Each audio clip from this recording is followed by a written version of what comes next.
जय जोहार संगवारी हो। एक जन भाई कमेंट करे कि पटपर खाने की कोई भी गाना सुना भी करके, तो मैं आगे परब नवरात्र वाले गात हूँ और गाना बहुत तान हवे। मैं भैया जी के तो नहीं गा सकता, लेकिन तो फरमाइश सब पूरा करे बर एक छोटे से कोशिश जरूर करत हूँ। तो अच्छा लगी तो कमेंट में कैसे लगी तेला कमेंट में जरूर बताइए ना।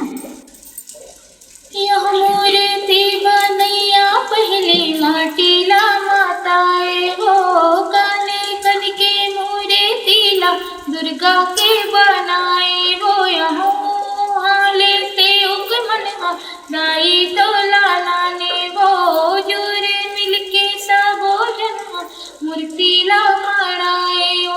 यह मुनि मौलीला बला के पूजला कराए हो,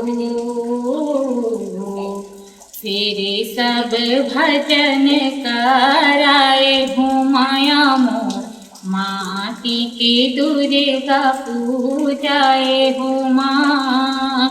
आगे परब नवरात्र के दाई घर में ध्वजा लहराए हो,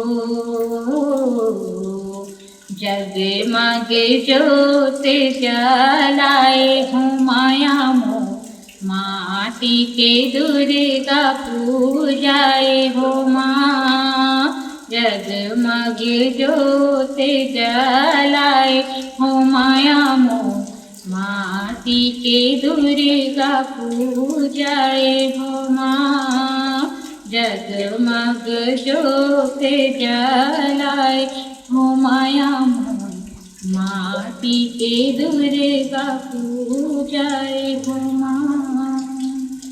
कैसे लगी कमेंट में जरूर बताबे और वीडियो में बने रहे। तब तक के लिए धन्यवाद।